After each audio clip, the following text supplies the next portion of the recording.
This is a Geek Leader podcast, and I'm your host, John Rauda. This show is all about helping us grow as leaders, become better technologists, and improve our lives both at work and at home. I hope you enjoy the show and learn a lot.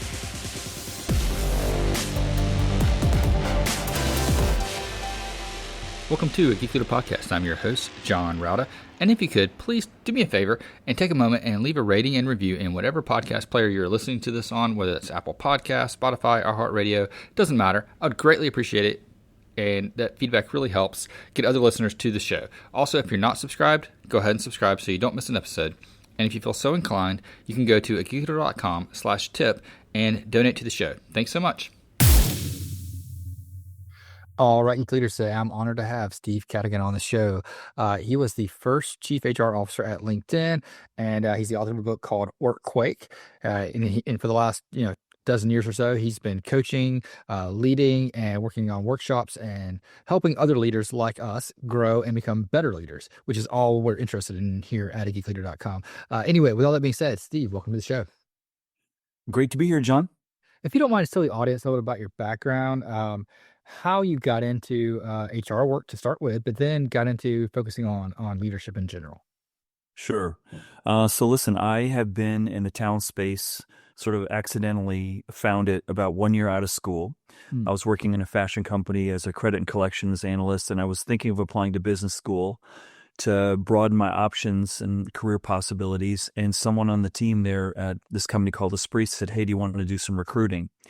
And I very quickly discovered that everything about human resources was everything I loved about sports, which was just trying to put the best team on the floor, trying to figure out who works better in certain environments, what kind of cultures produce the best results.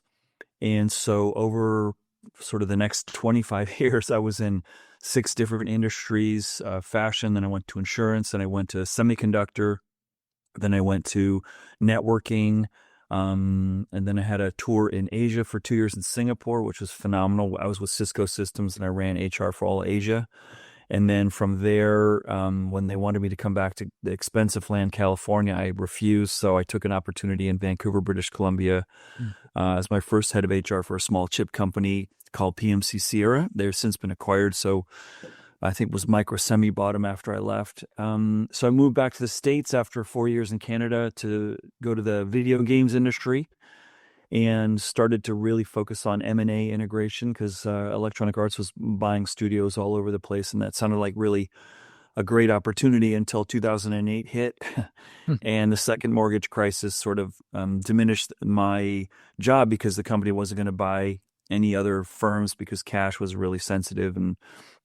And so at that point, I was approached by LinkedIn to be their first chief HR officer. And I'd only worked, John, at big companies. So this was a real exciting new change. And I said, well, how hard can it be to grow a company? I've been in big companies. I've seen every mistake made, and I probably made a whole bunch myself. And here's a chance to have a, white canvas, if you will, and paint it the way that, taking all the lessons I've learned over the course of my career. And, I couldn't have been more wrong about how hard it was because it was really hard. I didn't think it was going to be as difficult as it was.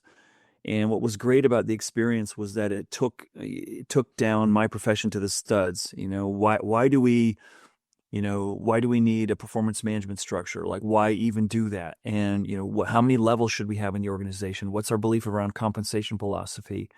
And I'd never had a chance to re-engineer those or start from scratch. And that was just a really healthy exercise. Everyone, wherever you sit in your career, if you ever get a chance to sort of start from scratch and say, challenge every notion that underlies your profession, it's super healthy and also quite terrifying, actually. So I was there from LinkedIn from 2009 through 2012, or 400 people to 4,000 people, or 2 offices to 26, or 2 countries to 17. It was an incredible ride. It was 4 years. It felt like 20. And since then, I decided to go out on my own and help more than just one company, which is what I've mostly done most of my life. And it's been just a joy over the last 10 plus years to build a portfolio, finding, what I love to do. And so now my real focus, as you said in the intro, is I help leaders untangle the future of work and what increasingly feels an unpredictable and uncertain future. And I really love doing that, and I do a lot of work in Europe, a lot of work across the U.S., Canada, Mexico, and it's just something I have got a lot of passion around. Yeah, and right now, especially with the onset of AI, which I'm sure I've talked about way too much on these episodes, but it seems like the future of work and where people are going and the longevity of work. I mean, it's all changing quite rapidly. It's very rare now you see employees that have been with a company for 25 years and retiring with that company.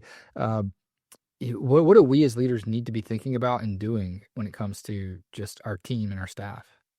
Yeah, you couldn't be more right, John. I mean, all the underpinnings of how we've thought about work are being stretched and challenging this old model that we have, which is all built upon long tenure and seniority. And if you think about every reward in a company is generally driven off of how long you're there, more vacation, more 401k match, how we build teams, how we build job families. And there's several major trends that I would call to the attention of the audience that I think are really worth thinking through, which is tenure has been declining in the country for the last 10 years, but it really picked up in terms of how fast people are leaving and how short they're staying in organizations post-pandemic. Yeah. And we face a reality today where the median tenure for the entire workforce is around 4 years around the world. And in the U.S., in the demographic, sort of let's say 25 to 35, it's about 2.2 years is the median tenure for how long people are staying in organizations. And what I find really interesting about that stat, particularly for the younger demographic, John, is that if you ask any leader, do you think that trend of people staying shorter periods in organizations, do you think that trend's going to change? Do you think we're going to revert to longer tenure in the future? 99% of the people I ask that question to say, no, I don't. I think Wow. higher velocity, turnover is here to stay. I think a more fluid workforce is the future. And then I ask the uncomfortable question, which is, so what have you done about that? What have you done to change to expect higher turnover? And the answer is usually, yeah, is there going to be drinks after this conversation, Steve? Because I'm not ready to face that reality. That's trend number one. Trend number two is tied to artificial intelligence. I mean, how can anything not be tied to it? But organizations need newer skills faster than ever before. And the people in the technology sector, I mean, you're seeing it, right? Like the hottest, most desirable skills are all around AI right now. And that wasn't even on the radar 5 years ago. And so, we face a dilemma that the world wasn't designed to produce new skills as fast as we need them. Businesses aren't designed for it. Schools aren't designed for it. And so the trap a lot of people are falling into is feeling like this is a recruiting challenge when that's really not what the challenge is. I don't believe. I believe it is a massive reframe that we need to undertake to turn businesses into business schools. Like, there's no external resource that's going to supply you with the amount of skills you need as fast as you need, and you're going to have to undertake that on your own. And so just take those two trends, John. People changing careers faster than ever, but changing jobs faster than ever before. We have more people changing careers than ever before, and we have a greater need for newer skills. If you combine those two, what you find is the supply of qualified talent is shrinking dramatically. So the length of time it's taking for jobs to be filled is extending, and that's why I say be careful of the trap of thinking it's a recruiting problem. It's not. It's a building the talent supply in your own organization and growing people, I think, is the long-term solve. But those are the big ones that I would say put that on your radar and think about that. What do you want to do about that in your organization? Yeah, I feel like a lot of companies are not trying to solve the problem as much as they are trying to slow it down. Like what I mean is they're not trying to do what you're saying as far as building up the next generation or the skill sets of other employees that may need to transition into other roles. They're more or less trying to offer rewards for people to stay. Correct. And they're stuck in a paradigm that was built with merit. I mean, with good intent, Yes. which is the teams that win are the teams that stay together longer. Okay, that's been a common sort of underpinning of all of our training. Mhm. But the truth is, today the teams that are innovating, the teams that are creating faster, the teams that are thriving are not teams that have been together 20, 30 years. There are teams in a world that's changing very quickly that have recognized new skills and new people with new ideas and new ways of solving problems is a superpower in an evolving landscape of work, right? And that's just a radical shift compared to what we've been taught and what we've been thinking about. And I totally agree with you. Like, I'm usually getting organ rejection of the idea. Like, people say, philosophically, I agree with you, but I'm just not ready to make a change. Then you layer on the top that many people at very senior levels of organizations got there by being proficient in the old model of work. And they're not necessarily comforted by having to switch gears and rethink a power base of building organizations in a completely different way. Yeah. Yeah. I know. I totally get you. And, it goes back to that book, What Got You Here Won't Get You There. When it comes to like the way things change and Yeah. realizing that to get to the next step, you have to go there. And I can think back probably, I want to say about a decade ago, I kind of got my hand slapped when I was an early, young manager when I didn't celebrate one of my team members' anniversaries. And I said, why would I celebrate mediocrity just because he hasn't been good enough to leave and find a better job? Like, why would I celebrate that? And yes, I probably shouldn't have said it that way. And I probably should have had a little bit more tact and kindness, but it was an employee that was just mediocre. He wasn't good enough to go somewhere else. And he was just good enough to not get fired here, so it's kind of just hanging on here. And that's where I found the people that were staying, 20 years, that's what they were doing. Now that's not, everybody. There's obviously some people that really love the team that they work with and they're going to stay there. And I feel like I'm one of those people now where I love my team. And, I love the challenges that come with what I'm doing now. So I want to stay with it for longer. But there is, still some truth in the fact that the people that are leaving are usually your better players that can find other jobs that are excited about new technologies and are taking on and learning those new skills. And unless you can have a culture that can develop them and give them challenges and grow with those skill sets, then they're going to leave. Yeah. And that gets to the reality of the real challenge that most businesses, particularly small, medium businesses, are facing, which is, I need to upskill my people, but I also need to deliver an output. And I didn't build in my business plan lots of time for my employees to spend learning new things and taking on new projects and assignments and not adding immediate accretive value, right? And so, and they can't find the skills they need on the outside. And so, what I'm trying to coach people is say, listen, the employee of the future, the employee today is loyal, more loyal than ever before. And they look at me like, no, they're not. They're leaving. I said, no, they're just loyal to something different. And that's learning. Like you said, great talent wants to solve great problems. Mm-hmm. And so if you're not delivering new challenges and new solutions, that's something that's going to impact how long people stay with you. One of the things we looked at when I was building LinkedIn was we were just maniacal over trying to understand why would anyone leave us, right? It's sort of like, we are the coolest company ever. We're solving a big problem, helping people find their dream jobs. There's no other problem worth solving like ours. Mm-hmm. And we really believed it. And so we started looking, and we found, particularly among engineers, there was a common thread of why people were leaving, or actually when they were leaving. It was the completion of a project, because no one wants to leave their team in the lurch. And so what we found was, okay, well, if that's the case, let's forecast out, and 6 months before the end of a project, start getting someone excited about their next project and start co-engaging on the next thing, so that there wasn't this sense of completion, if you will. But we were unintentionally doing was we were feeding new learning, and we're feeding an excitement of solving a new problem, right? And that's something that I think is really paramount today. If we think about, are people engaged in a company? Yeah, but I think they're more engaged in their own career and learning, because there's no promises today. And so the best promise we can give someone is to make them better for tomorrow. Yeah. And that's better than job security. That's career security, right? And I think most companies are like, nah, why would I train them? Because I know they're going to go. And then I say, well, what if you don't train them and they stay? Exactly. To your point around, now we're rewarding sitting in a chair, not innovation and new thought creation and building more value, right? And so it's really hard. It's really, we don't have a lot of places to look like, well, who's really crushing this new model of work, right? Because we're making a sausage right now. Hmm.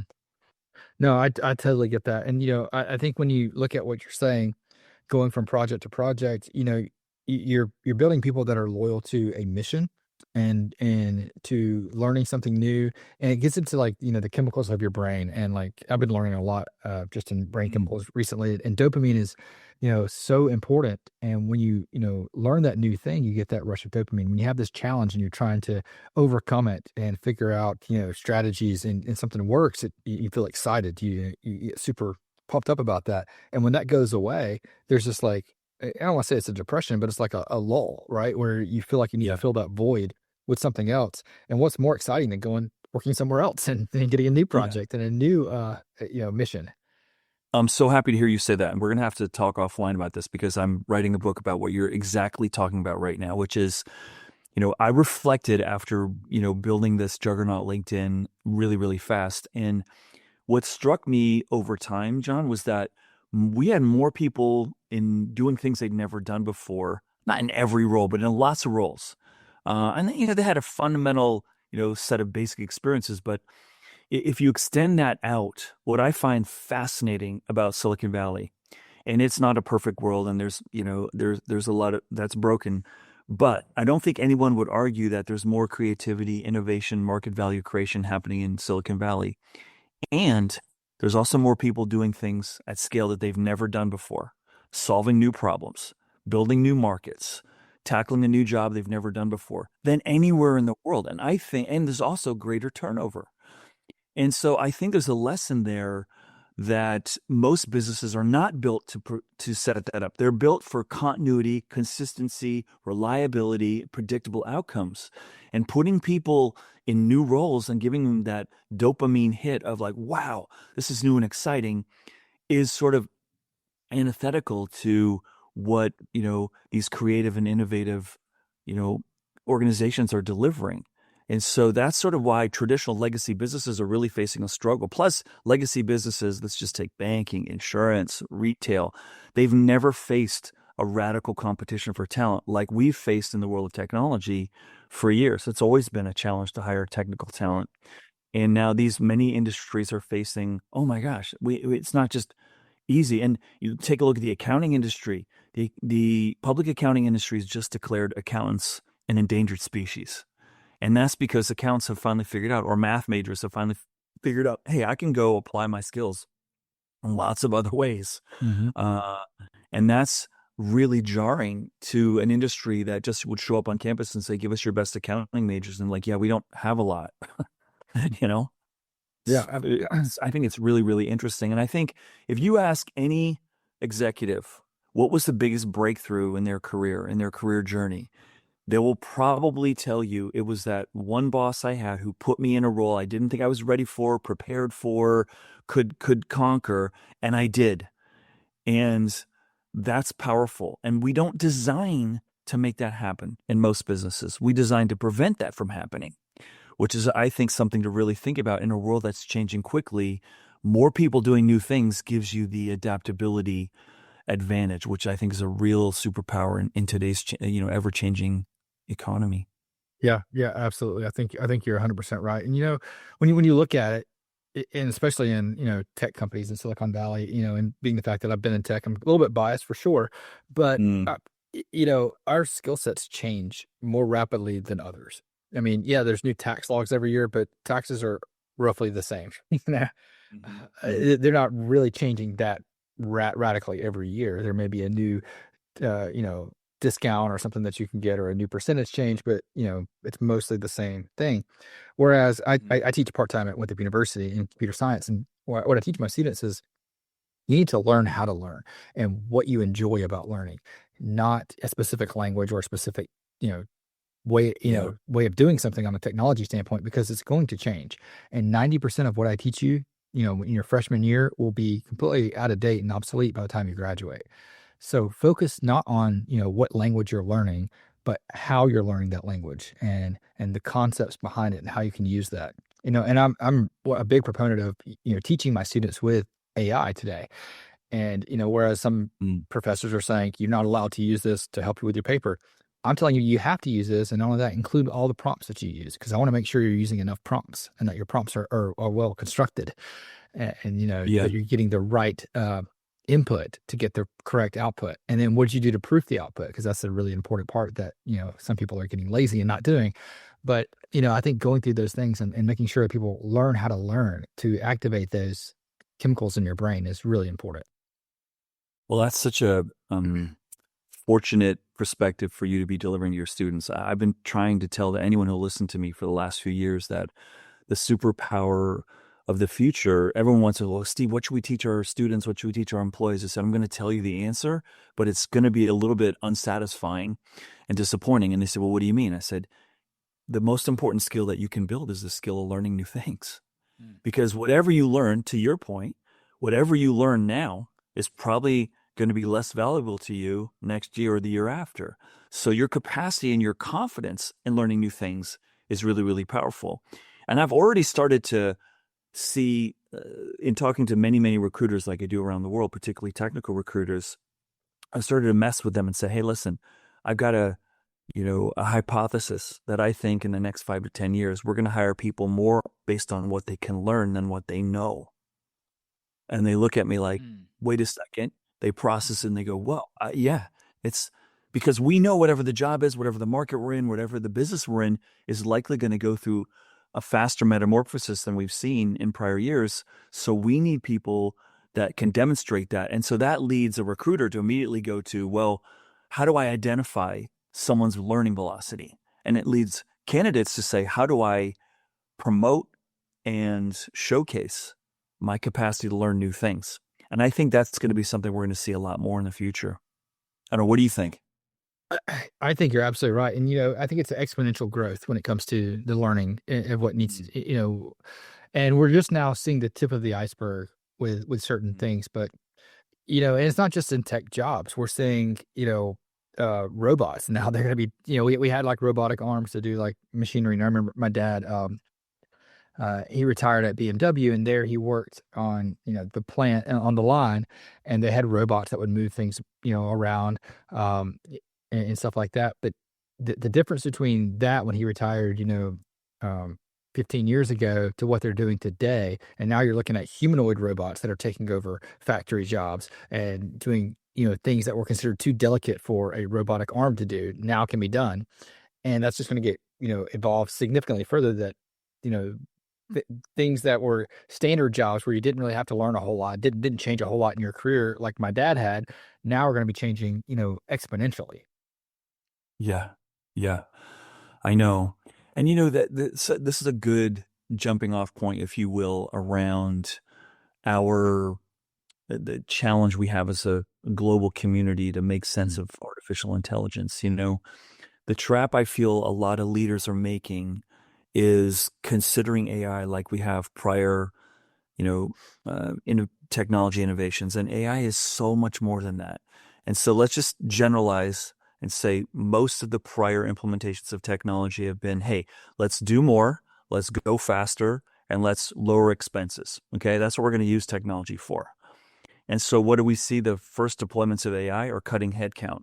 I'm like, okay, so I understand what you're doing because that's the paradigm of how we're implementing AI. But listen, AI can put every employee you have on steroids, could open up new markets for you, could help reimagine your business. Why aren't you going there? And I think it's, we're in our way here a little bit. And I think when I look at the coolest example I'm seeing with experimentation relative to AI is Walmart gave a generative AI framework to every salaried employee last year, 50,000. So here it is.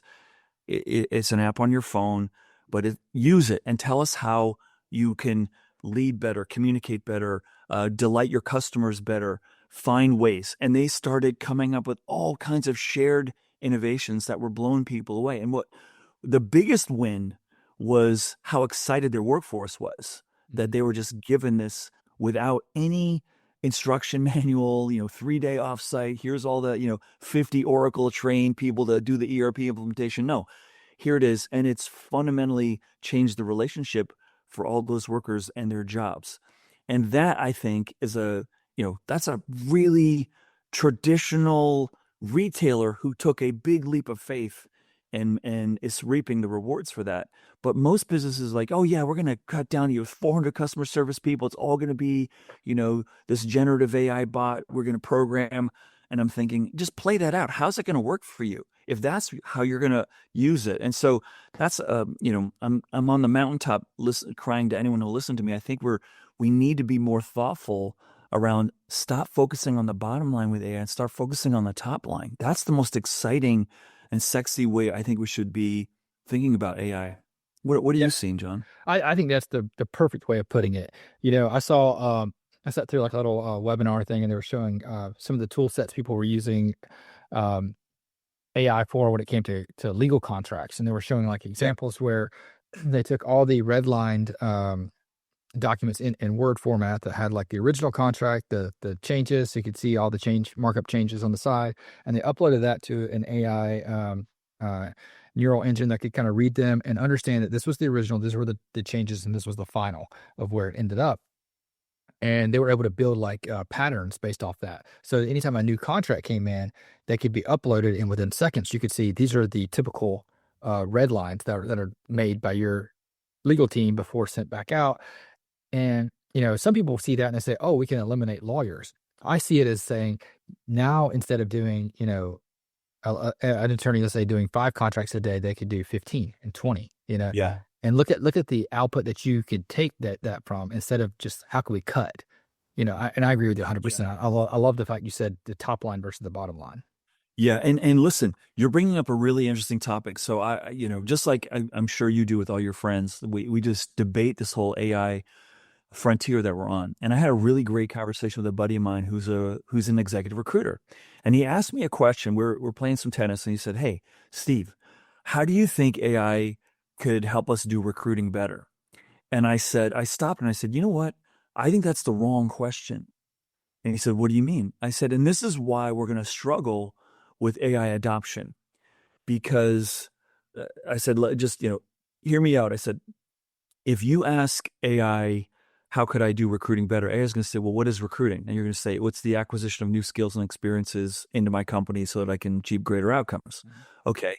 And it's going to say, then AI is going to say, well, what are the skills and experiences you have in your company? And you're going to go, don't really know. I think I've got the old resumes in some personnel folder, but I don't really have a good grasp on what they are. And so then AI is going to go, well, I think your problem is skill awareness. It's not recruiting. And that's I think a brilliant observation that most AI is going to very quickly get to if you say, how can I do it? But you're already limiting the possibilities of AI if you ask it, how can I do what I'm doing now better? Instead of, how do I solve this problem differently? How can I solve recruiting? How can I rethink recruiting? If I'm bringing in new skills and experiences, it's first going to say, well, how do you know you need those? How do you know you don't have it in your company? And most companies, and most companies have dozens of people every year that walk out that could have done something else, and the company didn't know it, and the employee didn't know it. And that's something that could really help, right? But in every job, we're looking, how can I do what I'm doing now with AI? And a lot of that's built on our own, I think, desire for security. I don't want a threat of AI to take away doing what I'm doing. So I just want it to make me go a little faster. You know what I mean? Mm-hmm. And I think that's gonna cause some what am I saying? It's gonna slow down progress, if you will, because we're all a little bit intimidated by what AI could do for the value that we've been trained and educated to bring. And so it's gonna be really interesting to see the next few years how this plays out. Yeah, absolutely. I think it's super fascinating, and I wish I could just sit back and watch, but I'm stuck in the middle of it. Because it's going to be a great story, whatever it's all said and done.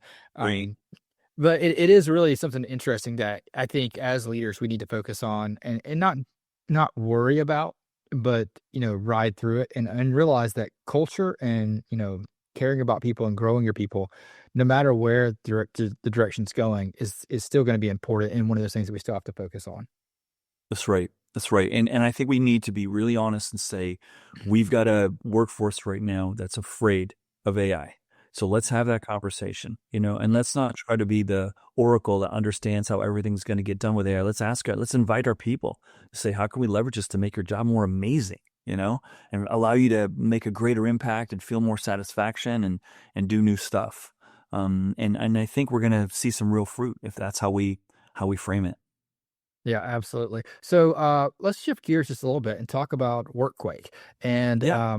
and you mentioned you're writing an ebook, which we don't have to get into right now. Maybe you can have him come back on the show later on. We can get into that one. But Right. tell me a little bit about why you put together this book and what it's about. I put the book together because when I moved from electronic arts to LinkedIn, there was something really unsatisfying about my departure. I'd only been at EA for about a year and a half, and I was going to an opportunity that was a game changer for me. There was, to be the first head of HR for a startup, and there was no job like it at EA, and I was just made to feel really awful about leaving before even 2 years of employment. And my boss was made to feel awful that one of her key employees was leaving. And so, it's like, this is just wrong. Like, why do we have to start every employment relationship with a false expectation? Like, you stay here a long time and I'll promise to employ you a long time. We both know it's probably not going to happen, but let's build our relationship on a false understanding. And what I found increasingly over the last probably 5 years or so before I published the book, that both employers and employees are increasingly becoming unsatisfied with the relationship. And I wanted to start a new conversation that's inspiring for both parties, employers and employees. And so that's really what triggered me to sort of, let's have a different kind of conversation. And I wasn't trying to solve everything, but I was trying to start a conversation, which I think I have. And that was the driver for why I wrote it. Hmm. Yeah, no, I think that's super interesting, especially when you look at like just in general, the workforce in general. Where did the name WorkQuake come from? Gosh, it's a funny story, John. I wrote that whole book and I never had a title. I didn't know what it was. And then I hired this woman in San Diego through on a recommendation of a friend. And she went through this really cool exercise. She said, if your book was a person, tell me the personality, tell me the 10 book titles that you like, tell me the main audience for the book, and tell me the main thesis of the book. And she came back within 24 hours with like 15 suggestions, and this was one of them. And then we had to very quickly vet, is that still in play? Is it still available? And sure enough, it was. I was like, wow, this is perfect. It's an earth shattering moment. And then the harder part was the subtitle, which in this case was leveraging the aftershocks of COVID-19 to create a better model of working. Mm-hmm. The biggest challenge we had was this book was coming out in the middle of COVID. We're like, hey, is this COVID thing going to stick around? And are we limiting our shelf life value of the book by putting something like COVID in the title? And so at the end, we decided, yeah, we got to do it. And here we are, 4 years post COVID, and it's still, it's still something that's still relevant. Yeah, a JAMA revolution that we're still having now. The return to office kind of thing. It's still very active. Yeah. So where do you think that's going to go? Where do you think that's going to end? Because there's some companies that are like pulling it back, and everybody's got to come back in, and other companies are still remote first. Where do you think that's going to land, or is it just something that maybe we've already landed? I don't think we're going to have. I think the one size fits all talent strategy is basically, let's have a moment of silence. It's over. I think we're going to see more iterations of hybrid. But here's the big barrier for most leaders who are saying come back to the office. Mm-hmm. They're really worried about teamwork, and they're really worried about culture dilution because they've never built a company that has such a large percentage of the workforce in remote roles, and they just don't know how it's going to play. But they do know when everyone's together how the company performed. And so I think we're going to continue to see this sort of retrench, if you will. What we're not seeing is a reduction in profits as a result of dispersed teams, which I think is really interesting. Like, what is the measure of productivity if it's not growth in the economic outcomes of an organization?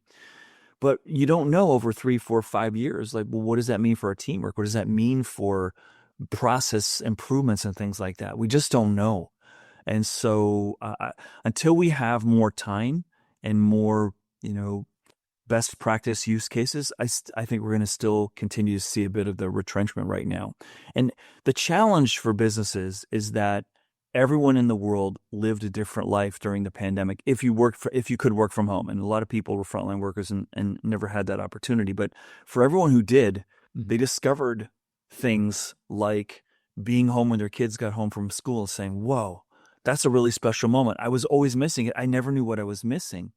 Or, conversely, people said, "Wow, I don't commute anymore." And that commute time in the morning and evening was a real depressurizer for me to sort of frame what I was going to do when I got to the office, and then process everything that happened in the office when I went home. And so we all started seeing the world from different perspectives. And I think a lot of employees felt, I'm more productive in my life when I work from home. And businesses are saying, no, the business is more productive when you're in. And I don't know about you, John, but I worked in an office my entire career, right? And I never worked from home until I went on my own. And I have to say, at least 60% of the time I was there, I was sitting in an office or a cube in front of a computer, not talking to anybody, So I don't know. I don't know how it's going to play. But I do think that culture fear and the teamwork fear is really going to drive how this goes. Yeah, yeah, for sure. And there's other factors too, I think, that play into it as well. Just as, like being in an office, you have some serendipitous moments that really help build teamwork. And when you're remote, you really have to be intentional about some of that stuff. And good leaders, can be intentional, can make that happen. But there's also that effect that makes it, more difficult for others sometimes. Um, I agree. And yeah, I've learned so many tricks by sitting next to someone when they're on their computer. And I go, whoa, what'd you just do? How'd you do that? And I go, whoa. And then that's a great shortcut. Or watching how someone interacts with someone else and going, oh, that's a relationship that's got a little bit of a challenge. Like, I would have known that unless I was there watching it. You know what I'm saying? And we don't get a chance to see that. And then there's so many other upsides. Like we all see more of the insides of the homes of our coworkers than any time before. Like, you got a kitty cat apparently that's walking over the keyboard. That's a little bit weird.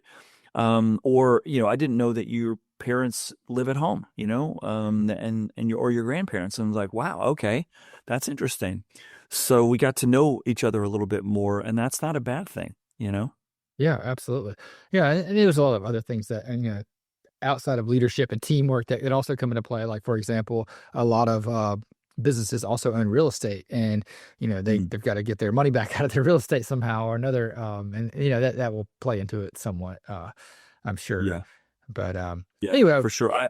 I'm working with an organization right now that has just pioneered something really amazing, which is going to be, I think, really valued by the remote workforce, forces in the world who want to be more and more remote. And that is, they've been able to use AI to determine during a Zoom, meeting or whatever, a Google Meet or Microsoft Teams, they can determine based on participation, not language, but participation, how likely that meeting is to be successful, creative, innovative, and driving engagement just by participation. And they've got tons of research behind it. So that's the wave that I see is coming, which is more and more people helping find ways for maybe remote meetings to be better than in person. I agree. We've always been in a meeting with someone who's that like loud person who's always talking over everyone. Well, on a Zoom, you can't do that because it drowns everyone out. And so there's some pros that I think are going to surface more over time. Yeah, and I'll be honest with you, when I'm on a Teams call or Zoom call, I feel more empowered to share my mind, mainly because I'm not in the room with somebody. Right. Especially if I disagree. If I agree, yeah, I can do that easily. But if I disagree on something, I feel like I have a more equal say to say something when I'm on a Teams call than I do when I'm in a room. Maybe it's just my anxiety or something jumping in there. Yeah, I'm so excited. My son just got my eldest son just got an internship this summer with Lyft, and they've told him that he's got to be in the office. He can go in the office as much as he wants, but he has to be in there 3 days a week. And I'm telling him, like, bro, you get in there every day. Like, get to know people. It's San Francisco. Gosh, it's going to be so interesting. And he's like, yeah. And he doesn't know what to make of it. Like, it's just, he's going into a a world of work where there's this choice set and he's not sure the pros or cons of either choice, which is really interesting. Yeah, that is, something that we never had to deal with. Right. I know. Ah, And that, that fact right there, when I get asked by organizations around the world, Steve, what should we do? In person, hybrid, remote? And the first thing we do is like, well, give me the evolution of your organization, because most companies have already had a sales force that's remote. So how to do it. You know how to do it, but that's an organization that's always been remote. It's the ones that weren't remote before. And if you had people go remote, but they had a really clear sense of what the culture was, your chances of dilution are less. But as you introduce new people while you've been remote, their experience of being connected to the company the same way that people who started in person are going to be different. And are you prepared for that? Are you prepared to orient people around that? And the answer is no, because we're making the sausage roll and stuff. But I find it super, super fascinating, and I'm trying to collect more and more. And if any of you listeners are in in this space and have had some really great solutions and ideas, please reach out to me and share them with me, because I love hearing how different organizations are doing it. Some people have, oh, you're remote today? Okay, can you leave your camera on so people can see if you're approachable? Even when you're at home. And that's an interesting practice. How's that going? Yeah, that's one I haven't heard about yet, but yeah, there's a lot of things like that. And, and there's also people where, I've had employees too, where they're going to be remote and you reach out to them and they never answer. And it's like, are you really remote? Or are you just like not working today? What's going on here? So you've got kind of a mix of both. Whereas I know, like, I have other employees when they're remote, they get way more work done because they're less distracted. They don't have people popping in and talking to them all the time. They can just focus and they just knock it out of the park. So it really depends on the person. Yeah, that's true. It's true. Steve, this has been a great conversation. I really appreciate having you on and learning about this, and I can't wait to find out more about your new book when that comes out as well. But how can people connect with you online, pick up a copy of your book, and learn more about the work that you're doing? Yeah. If you're interested in getting in touch with me, you can find me on LinkedIn.